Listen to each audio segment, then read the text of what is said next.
നല്ല ഫ്രീസായി ഈ ഒരു അവസ്ഥയിലായിരിക്കും നമുക്ക് കിട്ടുന്നത്. ഇനി ഇതിനെ കട്ട് ചെയ്ത് ചെറിയ പീസുകളാക്കി എടുക്കുക.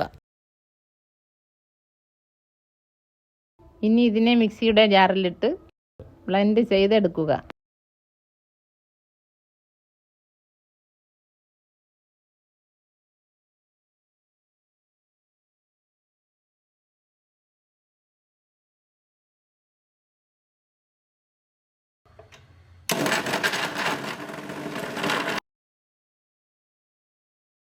കുറച്ച് ബ്ലെൻഡ് ചെയ്തതിന് ശേഷം 1/2 കപ്പ് മലായി ക്രീം അല്ലെങ്കിൽ ഫ്രഷ് ക്രീം ചേർക്കുക.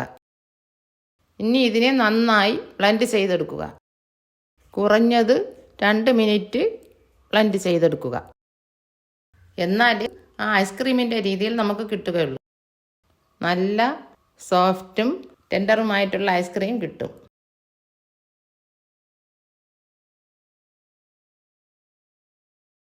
ഇതിനെ ഒരു ബോക്സിൽ ആക്കുക.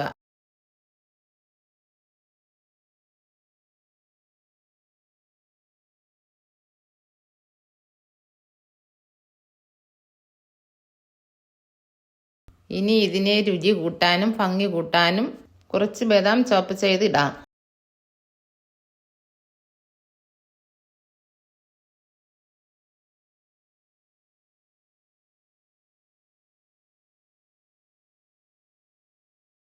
ഇനി വീണ്ടും ഇതിനെ 5 മണിക്കൂറോളം ഫ്രീസറിൽ വയ്ക്കുക. 5 മണിക്കൂർ കഴിഞ്ഞ് ഫ്രീസറിൽ നിന്ന് എടുക്കുമ്പോൾ നമ്മുടെ ഐസ്ക്രീം റെഡിയായി.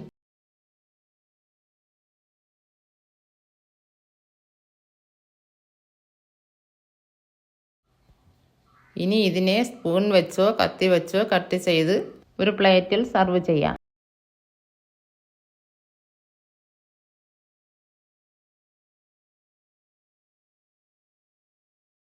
കുട്ടികൾക്കും മുതിർന്നവർക്കും മായം കലരാത്ത നല്ല ഒരു ഐസ്ക്രീം നമുക്ക് വീട്ടിൽ തന്നെ ചെയ്തെടുക്കാം.